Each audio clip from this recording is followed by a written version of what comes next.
हा उपक्रम एकदम चांगला उपक्रम आहे। मागच्या वर्षी देखील ह्या ठिकाणी जो काही आपला गणपती टेकडी आहे, तर ह्या ठिकाणी मागच्या वर्षी देखील असाच उपक्रम घेतला होता आणि ते पण मी झाडं वेळोवेळी येऊन बघितले, तर एकदम चांगली संगोपन केलेलं आहे। तसंच ह्या वर्षी देखील नारायणगाव ग्रामपंचायत तसंच जुन्नर तालुका मेडिकल प्रॅक्टिशनर असोसिएशन यांच्या वतीने जो काही वृक्षारोपणाचा कार्यक्रम घेतला आहे तो एकदम चांगला आहे। मी आपल्या सर्वांच्या माध्यमातून विनंती करतो की बाकीच्या ग्रामपंचायतमध्ये देखील असाच एक उपक्रम करण्यात यावा।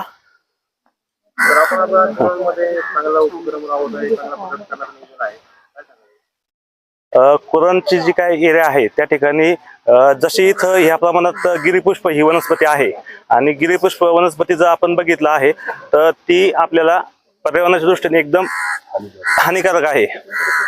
तर त्या हिशोबाने आपण ते काढून त्या ठिकाणी चांगलं वृक्षारोपण करण्याचं हाती घेतलं आहे काम। अनेक ठिकाणी या वनस्पती आहे की ज्याचा आपण पर्यावरणाच्या फायद्याच्या ऐवजी तोटाच जास्त होतो, अशा ठिकाणच्या नागरिकांना किंवा ग्रामपंचायत काय म्हणतात? ज्या ज्या गावांमध्ये गिरीपुष्पाचं प्रमाण जास्त आहे तर त्या देखील मी ग्रामपंचायतला सगळ्यांना विनंती करतो किंवा आपल्या माध्यमातून आवाहन करतो की आपण देखील असंच एक थोडं टप्प्याटप्प्याने सहकार्य करावं आणि ही गिरीपुष्प वनस्पती काढून त्या जागे देशी वृक्षांचं संवर्धन कसं जास्त प्रमाणात करता येईल तर त्या हिशोबाने आपण वाटचाल करावी। नागरिकांना माहिती नसते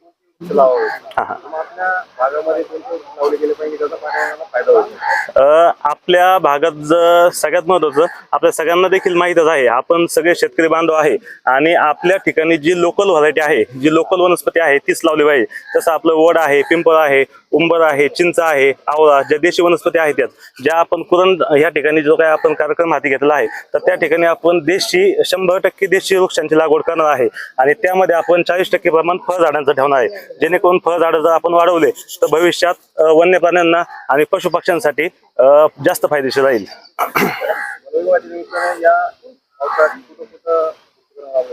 वन विभागाच्या माध्यमातून आपण कुरण ह्या ठिकाणी 22 हेक्टर प्लांटेशन घेणार आहे, तो पण आपण येत्या पुढील 8 दिवसातच आपण त्याचं नियोजन करणार आहे।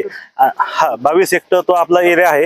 कुरणच्या समोर जी काय आहे, जी सगळी काटेरी वनस्पती होती ते सगळं काढण्याचं काम चालू आहे। पहिल्यांदा 2-3 दिवस आपल्याला खूप कधी कधी हे वाटलं लोकांना का हिरवं चांगले झाडं काढून तिथं आपण वन विभागाचं झाड कसं काय तोडतं, पण आपल्या माध्यमातून सांगू इच्छितो की जी काही गिरीपुष्प वनस्पती आहे आणि जे काटेरी झुडपं आहे, इतके दिवस झाले आम्ही 15 दिवसापासून हे सगळे झाड काढतोय, त्या ठिकाणी एकही पशु पक्ष्यांचं कधी घट आढळलं नाही आणि त्यामुळे आपण हे सगळं काढून त्या ठिकाणी चांगल्या प्रकारचे झाड लावण्याचं काम हाती घेतलं आहे। आता JTMP ही जी संस्था 40 वर्षापासून आहे, त्याच्या 40व्या वर्षात अध्यक्षपद स्वीकारताना त्या अधिकार समारंभातच आपण जाहीर केलं होतं की आपण एक डॉक्टर एक झाड हा संकल्प केला आणि त्याचं आव्हान बाबूभाऊंनी केलं होतं की आमच्या साथीने ही झाडे लावा आणि ग्रामपंचायत नारायणगाव वारवाडी यांचं आणि त्यांचे सगळे सहकारी यांचं काम आम्ही गेले 8 ते 10 वर्ष पाहतोय।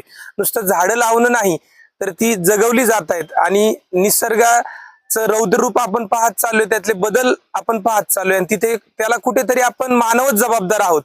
निसर्गाचा समतोल साधायचा असेल आणि आपल्याला जगायचं असेल तर झाडं ही आधी जगवली पाहिजेत आणि ह्या दृष्टिकोनातूनच JTMP ने आणि सर्व कार्यकारिणीने हे ठरवलं की आपण यावर्षी देशी झाडं लावायची आणि त्याला प्रोत्साहन म्हणून आम्ही 500 डॉक्टरांच्या नावे एक डॉक्टर एक झाड याने आम्ही ही डॉक्टरांच्या संस्थेकडून आणि ग्रामपंचायतीकडून ही झाडं लावण्याचा कार्यक्रम घेत आहोत। जय पर्यावरण। आपण सगळेजण बघतोय की मागील 12-15 वर्षापासून बाबूभाऊंच्या नेतृत्वाखाली केवळ फॉरेस्टमध्येच नाही, आपण जर नारायणगावमध्ये पाहिलं तर रस्ता रुंदीकरणामध्ये सगळी झाडं आपली गेलेली होती, सगळं कॉन्क्रीट आहे बाजूनं, पण आज आपण जर जाऊन पाहिलं तर गावातून जो रस्ता गेलाय त्याच्या दुतर्फा जी झाडं उभी राहिलेली आहेत ती खरं तर बाबूभाऊंच्या नेतृत्वाखाली या सगळ्या तरुण सहकार्यांनी केलेले काम आहे आणि आज त्या झाडांची सावली प्रत्येकाला उन्हाळ्यात वाटतं की माझी गाडी सावलीला लागली पाहिजे, पण सावली कुणी तयार करायची, झाड कुणी लावायचं हा प्रश्न निर्माण होतो आणि त्या माध्यमातून बाबूभाऊंनी ओझर रोड असेल किंवा आपल्या गावात असेल प्रत्येक रस्त्याच्या दुतर्फा, त्याचप्रमाणे ही जी गणपीर टेकडी उघडी बोडकी दिसत होती तिला झाकण्याचा प्रयत्न मागच्या 400 वर्षापासून मी अनेकदा इथं आलोय। अनेक आमच्या सहकाऱ्यांचे वाढदिवस असले की त्यांच्या पुढून ती झाडांचं लागवड होते.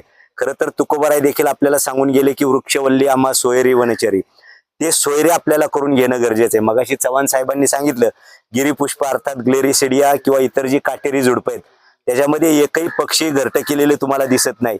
देशी वृक्ष आपण लावले पाहिजे. त्याच्यात वड, पिंपळ, कडुनिंब, चिंच, जांभूळ, खूप सारी झाडं आहेत की ज्याच्यावरती आपले पक्षी, कदंबासारखं झाड आहे, बकुळासारखं झाड आहे, ही सारी झाडं आहेत ती खरं तर वाढली पाहिजेत. त्याच्यामध्ये जो ऑक्सिजन मिळण्याचं प्रमाण आहे, वडामधून ऑक्सिजन मिळण्याचं प्रमाण हे प्रचंड मोठ्या प्रमाणात आहे. आणि आपण सगळ्यांनी अनुभवलंय कोरोनाच्या काळामध्ये ऑक्सिजनची जी कमतरता होती, त्याच्यानंतर थोडासा अवेअरनेस आपल्याकडे आला, पण कोरोना गेला ना आपण सगळेजण हे सारं विसरून गेलो, पूर्ववत सगळं झालं. बाबूभाऊंनी ग्रामपंचायत नारायणगाव असेल किंबहुना मेडिकल जुन्नर तालुका मेडिकल प्रॅक्टिशनर असोसिएशन, मी खरं तर सगळ्या धन्वंतरींना मनापासूनचे धन्यवाद देईल. ते याकरता की तुमची प्रॅक्टिस सगळं व्यवस्थित चाललंय.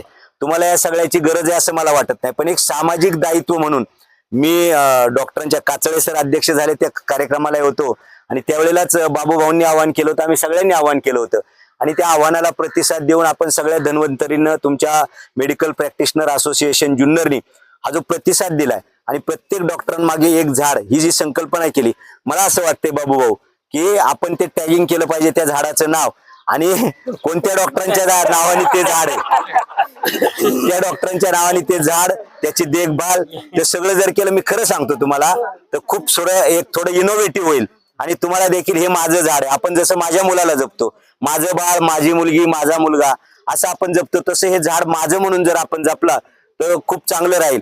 अजून एक आपल्याकडे अत्यंत दुर्दैवी प्रकार घडतो अंत्यविधीनंतर. आता आपल्याकडे बाबूभाऊ चांगलं आहे, तुम्ही गॅस सेवादायिनी केली.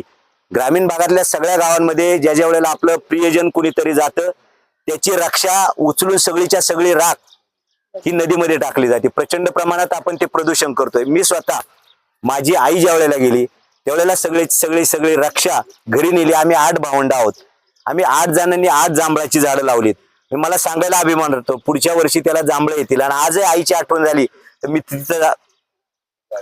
तिथं जातो आणि दर्शन घेतो. म्हणजे हे आपल्या प्रियजनांच्या साठी देखील हे आपण केलं पाहिजे असं मला वाटतंय. नदीचं प्रदूषण, निसर्गाचं प्रदूषण, सरपंचांनी खूप सांगितलं, कचरा तुम्ही जिथं टाकता तिथं ती जागा इतकी प्रदूषित होते किंवा आता प्लॅस्टिकचं प्रचंड प्रमाणात शेतीमध्ये प्रचंड बाबूभाऊ इतका वापर चाललाय. शेतीमध्ये प्रत्येक नांगराच्या मागे तुम्ही जर पाहिलं तर जे आपण पॉलिथिन मल्चिंग करतो त्या मल्चिंगच्या माध्यमातून शेती देखील अगदी म्हणजे नापीक होईल थोड्या दिवसात. जे प्लॅस्टिक आज तुम्ही शहरामध्ये परवा एक व्हिडिओ आला होता की त्याच्यामध्ये प्लॅस्टिक अडकलं, माणसांना निघालं म्हणून त्यांनी शेवटी JCP लावून ते गटरचं झाकण काढलं आणि मग सगळं पाणी निचरावून गेलं. अशा प्रकारचं अनावधानाने आपल्याकडून काही गोष्टी घडतात. बाबूभाऊ मी आल्या सांगितलं की ही जी उघडी बोडकी टेकडी आहे गणपिराची, आपण जिवंत असेपर्यंत ही 100% हिरवाईनं झाकली गेली पाहिजे, ही आपली सगळ्यांची जबाबदारी आहे. आणि त्या कामी सगळे डॉक्टर्स तुम्ही पुढाकार घेतला त्याबद्दल तुम्हाला मनापासूनचे धन्यवाद देईन. ते याकरता की मगाशी म्हटल्याप्रमाणे तुम्ही हे स्तुत्य उपक्रम घेतलाय. मला वाटतं की महाराष्ट्रातल्या सगळ्या धन्वंतरींनी अशा प्रकारचा उपक्रम जर घेतला, त्याचं कारण असं आहे की डॉक्टरांनी जर 4 गोष्टी लोकांना सांगितल्या तर ते सहज पडतात. पुढाऱ्यांना गरज आहे म्हणून कदाचित पुढाऱ्यांच्या सांगण्याकडे दुर्लक्ष होतं, पण डॉक्टरांनी जर सांगितलं की तुम्हाला झाडापासून खूप ऑक्सिजन मिळेल, तुम्ही 1-1 झाड लावा, 2-2 झाड लावा, तर निश्चितपणाने त्याचा उपयोग समाजाप्रती होईल असं मला वाटतं. तुमच्या या उपक्रमाला मी मनापासूनचे धन्यवाद देत असताना ग्रामपंचायत नारायणगाव, ग्रामपंचायत वारुळवाडी, जंगलभाऊ आपण देखील, नारायणगाव आणि वारुळवाडी काही वेगळं नाही. झाड तोडलं तर त्याच्यासाठी आपण दंड करायचा किंवा कचरा कुठे टाकला तर दंड करायचा, हा उपक्रम अत्यंत स्तुत्य आहे. देशी झाडांमध्ये आपण जर पाहिलं, देशी झाडं ज्याच्या घराच्या भोवती चांगलं झाड आहे, बकुळाचं असेल, आंब्याचा असेल, वडाचा असेल, तर तिथं सकाळी जर तुम्ही उठला तर पक्ष्यांचा किलबिलाट ऐकायला येतो. आम्ही देखील या परदेशी झाडांमध्ये थोडंसं फसलेलो आहोत. आता आम्हाला ती परत रिप्लांट करायला लागतात.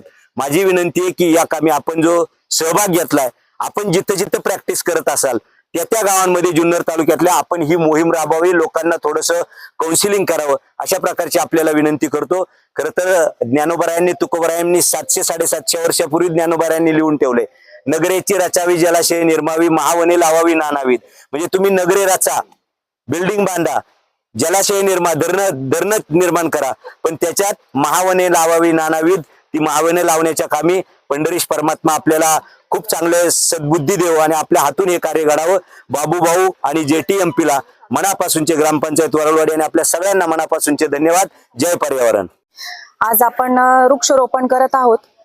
ग्रामपंचायतने जवळपास 1800 झाडं आज या ठिकाणी लावण्याचा जो प्रयास आहे तो सुरू करत आहोत आणि त्यासाठी उपस्थित असणारे सर्वच डॉक्टर्स असतील, ग्रामस्थ असतील आणि ग्रामपंचायत कर्मचारी, सर्व महिला पुरुष सदस्य यांचं मनापासून स्वागत करते. खरं तर दरवर्षीच मी हा जो मुद्दा आहे तो मांडत असते की ग्लोबल वॉर्मिंग असू द्या किंवा आपल्या वसुंधरेची आपण जी काही नासाडी सुरू ठेवलेली आहे तो मांडतच असते. परंतु आपण आज बघतोय की समाजामध्ये किंवा आपल्या आजूबाजूच्या परिसरामध्ये भेसळीचं प्रमाण असू द्या किंवा आपल्यापर्यंत जे काही धान्य किंवा जे काही पोचतंय, इव्हन तेल सुद्धा, फॉर्च्यूनचं सुद्धा तेल आज भेसळयुक्त निघाले. म्हणजे कितीतरी आपल्यापर्यंत पोहोचणाऱ्या ज्या अन्न घटक असतील किंवा जे काही असेल ते अत्यंत निकृष्ट दर्जाचं आपल्याला मिळतंय आणि त्यासाठी आपण खरं तर आपणच जबाबदार आहोत. आपण तिच्याच कुशीत राहून आपण तिच्या सोबतच इतकं वाईट वागलोय. वृक्ष तोड असू द्या किंवा वृक्षांच्या जागी इमारती खड्या करणे असू द्या किंवा औद्योगिकरण असू द्या, अशा बऱ्याच गोष्टीतून आपण आपल्या वसुंधरेची जी हानी आहे ती चालवली आहे. त्यामुळे सर्वच नागरिकांना या माध्यमातून आव्हान करते की वृक्ष रोपण असू द्या किंवा अन्य कचरा किंवा अन्य काही ज्या काही आपण आपल्या पृथ्वीची जी काही हानी करत आहोत ती आपल्या स्वतःपुरते मर्यादित राहून किंवा आपण स्वतः थोडंफार जागरूक राहून किंवा स्वतः प्रत्येकामध्ये तेवढं विजडम आणि मॅच्युरिटी असणं गरजेचं आहे की आपण आपल्यामध्ये तेवढं विजडम आणि मॅच्युरिटी असणं गरजेचं आहे की आपण कशा प्रकारे आपल्या परिसरामध्ये राहतो आणि कशा प्रकारे आपण जो कचरा पण आपण फेकत आहोत तो आपल्या घराच्या घर सोडून आपण थोडा लांब फेकतो, पण आपण आपल्या गावातच किंवा आपल्या परिसरामध्येच तो फेकत असतो. त्यामुळे आपलं त्याला कधी ना कधी त्याचा परिणाम आपल्यावरती होणारच आहे. उदाहरण द्यायचं झालं तर आपला जो कचरा आहे, आपण जिथं आपलं कचरा डेपो आहे तिथं जे सॉइल पोल्युशन होतं, म्हणजे कचरा आपण खालीच टाकतो, तर त्या कचऱ्याचं आता आपल्याला काही जाणवणार नाही, परंतु काही दिवसांनी किंवा आपल्या मुलांना, आपल्या भविष्याला त्याची कितीतरी प्रमाणामध्ये हानी होणार आहे. ग्रामपंचायत नारायणगाव त्या माध्यमातून प्रयत्न करतच आहेत, परंतु नारायणगावच्या नागरिकांनी सुद्धा आम्हाला तेवढ्याच प्रमाणामध्ये सहकार्य करणं गरजेचं आहे. आज नारायणगावचे सर्व डॉक्टर असतील, तो नारायणगावचे डॉक्टर जे असतात ते समाजाचं आरोग्य घडवतात आणि हरित भविष्यासाठी आज आपण ही जी प्रतिज्ञा करत आहोत त्या प्रतिज्ञेचं सर्वांनीच पालन करूया असे आवाहन करते. राजे शिवछत्रपती प्रतिष्ठानच्या माध्यमातून जेव्हा आपल्याकडं, म्हणजे मी सरपंच नव्हतो त्याच्या आधीपासून आपण ह्या टेकडीवर काम करायला सुरुवात केली. साहेबांनी सांगितलं त्यानुसार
रूपात अभिनंदन करायचंय की डॉक्टरांना मी फक्त एकदा त्यांच्या कार्यक्रमात सांगितलं आणि त्यांनी आमच्यावर विश्वास टाकून आज जवळजवळ ही 550 झाडं त्यांच्या माध्यमातून आपल्याला द्यायचा त्यांनी मानस व्यक्त केलाय. जरी आपण सगळे म्हटले असले तरी मी नेते त्यांना शब्द दिलेला आहे की तुम्ही झाडं द्या, झाडं जागवायचं काम आमचं आहे. पुढच्या वेळेस सांगताना त्यांना सांगू की टिकडी तुम्ही घ्या, झाडं आणि बाकी सगळी व्यवस्था करतो. पण पुढच्या वेळेस ती सगळी मंडळी निश्चित स्वरूपात जगवण्यासाठी सुद्धा बरोबर उभी राहतील. अर्थात हा जरी आपला विनोदाचा भाग झाला तरी सुद्धा प्रचंड प्रमाणात पर्यावरणाचा ऱ्हास होण्यापासून आपल्याला जर थांबायचं असेल, आपण पाहिलं यावर्षी 40 डिग्रीच्या पुढे आपली शिवजन्मभूमीचं टेम्परेचर होतं, जे आतापर्यंत कधीच नव्हतं.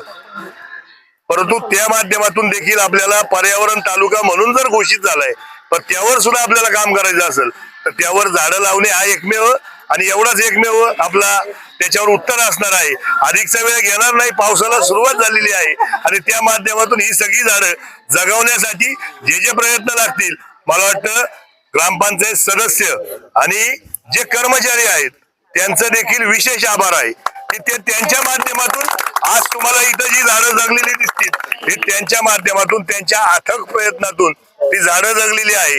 जरी ग्रामपंचायतचं नाव होत असेल, बाबू पाटील नाव होत असेल, सरपंचांचं नाव होत असेल, तरी ही टीम मागची कार्यरत आहे. प्रतिष्ठानची अनेक पोरं त्या माध्यमातून काम करत असतात आणि सातत्याने पर्यावरणासाठी काम करणं हे खरं तर आपलं आद्य कर्तव्य आहे. त्या माध्यमातून आजचा उपक्रम संपन्न होतोय.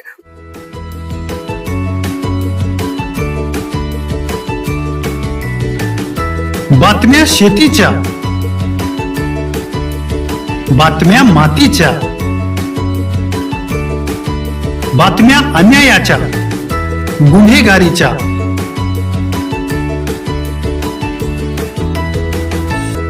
राजकारणाच्या आणि समाजकारणाच्या, शोषणाविरुद्ध बुलंद आवाज, जनसामान्यांच्या हुंकाराची गाज, सत्कार्याला प्रोत्साहन, दुष्कृत्याला अनुशासन, निर्भीड, निस्पृह, सडेतोड, बेधडक आणि रोखटोक म्हणजेच विघ्नहर टाइम्स. शोध बातमीचा, ध्यास सत्याचा. आपलं चॅनल, आपली बातमी. सबस्क्राईब तर कराच, पण बेल आयकॉनवर क्लिक करायलाही विसरू नका.